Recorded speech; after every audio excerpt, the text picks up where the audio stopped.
എന്തായാലും ഈ പുതിയ വർഷത്തെ ഈ ഫസ്റ്റിൽ തന്നെ ക്ലാസ് എടുക്കാൻ കഴിഞ്ഞതിൽ വളരെയധികം സന്തോഷമുണ്ട്. അപ്പോൾ ഫൈസൽ സാറ് പറഞ്ഞ് ഇതൊക്കെ ഒരു സേവനമായിട്ട് നിങ്ങൾ കണക്കുകൂട്ടി കാണിക്കുക. പൈസ വരും, അത് പോവും, അത് പൈസ കിട്ടിക്കോളും. പക്ഷെ എന്നാലും ഇതുകൊണ്ട് ഇപ്പോൾ എനിക്ക് ഒരുപാട് സംഗതി ഇപ്പോൾ ഫൈസൽ സാർ പറഞ്ഞെങ്കിലും പഠിക്കാൻ കഴിഞ്ഞു. എനിക്ക് നല്ല ഇവിടെ പിന്നെ എല്ലാവർക്കും കഴിഞ്ഞിട്ടുണ്ട്. ഒരുപാട് ഈ മറ്റുള്ള പിന്നെ ഇത് നോക്കുകയെന്നുണ്ടെങ്കിൽ ഓരോരോ നമ്മളെ ഇതിൽ കുറേ അനാവശ്യങ്ങളായിട്ട് പോകുന്നുണ്ട്. അത് വളരെ സത്യമാണ് പറഞ്ഞത്. അതിൽ ഞാൻ ആ കാര്യത്തിൽ ഞാൻ പിന്നെ പിന്താങ്ങാണ്. കാരണം എന്താ പറയുക, ഓരോന്ന് പറഞ്ഞ് നമ്മളെ പേടിപ്പിക്കുകയാണ് ഇപ്പോൾ ഓരോരുത്തരും ഈ മുസ്ലിംമാരും മറ്റേതുമായിട്ട് എന്താണ് ഏതാണെന്നുള്ളത്. എന്നിട്ട് അവർ അവിടെ നല്ല ഉഷാറായിട്ട് നിൽക്കും ചോദിച്ചു നമ്മളെങ്ങനെ ഓരോരുത്തരെ പിന്നെ തല്ലിക്കാനും അങ്ങനെയാണ് ഇപ്പോൾ നടന്നുകൊണ്ടിരിക്കുന്നത്. ഇപ്പം തന്നെ കണ്ടില്ല ഈ സംസ്ഥയിൽ ഓരോരോ വിഭാഗം കാര്യങ്ങളായിട്ട് നമ്മൾ പഠിച്ച ആ രീതിക്ക് പോവുക ഏറ്റവും നല്ലത്. ഇപ്പം എനിക്ക് തോന്നുന്നു ഇപ്പോൾ അതാണ് നല്ലത് തോന്നുന്നുണ്ട്. കാരണം മറ്റേ ഓരോ ഇതിൽ നോക്കുമ്പോഴും അവൻ പറഞ്ഞ് നന്നാവും മറ്റു പറഞ്ഞ് നന്നാവില്ല. നമ്മൾ പഠിച്ചൊരു ഇതുണ്ടല്ലോ. അപ്പോൾ ഈ സാറ് പറഞ്ഞതിലിപ്പോൾ എനിക്ക് ഒരുപാട് കാര്യങ്ങൾ അതിൽ ആ സംഗതിയിൽ പോവുകയാണ് ഏറ്റവും നല്ലതെന്ന് എനിക്ക് തോന്നുന്നത്. ഞാൻ അങ്ങനെ തന്നെയാണ് ഞാനിപ്പോൾ പിന്നെ പഠിച്ചും ചെയ്തിട്ടുള്ളത്.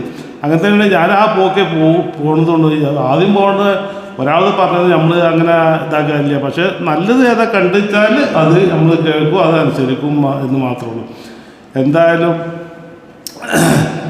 ഇങ്ങനത്തെ സ്ഥാപനങ്ങൾ നിലനിൽക്കണം എന്നാണ് എനിക്ക് പറയാനുള്ളത്. കാരണം എന്താ പറയുക, ഇങ്ങനത്തെ ഒരു വേദി ഉണ്ടായതുകൊണ്ടാണ് ഇപ്പോൾ നമുക്കൊക്കെ എന്നെ സംബന്ധിച്ചൊക്കെ പിന്നെ വരാനോ ഒന്ന് ശരിക്കും മൈക്കിൻ്റെ മുന്നിൽ നിൽക്കാനൊക്കെ പഠിച്ചത്. മറ്റേത് നമുക്കറിയില്ല നമുക്ക് മൈക്കേൻ്റെ കാണുമ്പോൾ തന്നെ വലിയ അലർജിയാണ്. മെല്ലെ പിറ്റിക്ക് വയ്ക്കാണ്ട് ഇങ്ങനെ ഒഴിഞ്ഞു പോയിരുന്നൊരു ഇതാണ്. പക്ഷെ ഇപ്പോൾ എനിക്ക് പേടിയൊന്നുമില്ല, കയറി നിൽക്കാന്നുള്ളൊരു ഉറപ്പുണ്ട്. അപ്പോൾ എനിക്ക് പറയാനുള്ളത് എന്താ വെച്ചാൽ ഈ സ്ഥാപനം ഇങ്ങനത്തെ ഇത് നിലനിൽക്കണം. അതിന് അത് നിങ്ങൾ പറഞ്ഞാൽ മതി. അത് എല്ലാവരും അതിനനുസരിച്ച് സഹായിക്കും ചെയ്യും, അത് തീർച്ചയായും ചെയ്യും. നിങ്ങൾ നഷ്ടപ്പെടുന്നു വേണ്ട. അത് ഒരു ഭാഗത്തുനിന്നല്ലേ ഒരു ഭാഗത്തുനിന്ന് കിട്ടിക്കോളും. അതായിരിക്കും അതിൻ്റെ ഇത്. പക്ഷെ എന്നാലും ഇത് നിലനിർത്തണം എന്നാണ് എൻ്റെ ഒരു മനസ്സിലുള്ള ആഗ്രഹം. അത് പഠിച്ചവൻ്റെ ഇതുകൊണ്ട് നിലനിർത്തും ചെയ്യണം ഇൻഷാ അല്ലാഹ്. എന്നാലും ഇങ്ങനെ ഇതുണ്ടായതുകൊണ്ടല്ലേ നമുക്കൊക്കെ ഇവിടെ കയറിക്കാനും പറയാനും പഠിക്കാനൊക്കെ ഉള്ളൊരു ഇത് അവസരം തന്നത് ഇതുകൊണ്ടാണല്ലോ. അപ്പോൾ അതിൻ്റെ പേരിൽ ഇത് തീർച്ചയായിട്ടും ഇത് സംഗതി നിലനിൽക്കണം ഇവിടെ എന്നാണ് എനിക്ക് കൂടുതൽ പറയാനുള്ളത്. കൂടുതലായിട്ടൊന്നും പറയാനില്ല. ഇൻഷാ അല്ലാഹ് മറ്റേ നമ്മളെ പിന്നെ കണ്ണൂർ പോകേണ്ടതാണ് ട്രെയിനിന് പിന്നെ വൈകും. അപ്പം അതിൻ്റെ പേരിൽ കൂടുതൽ പറയാനില്ല.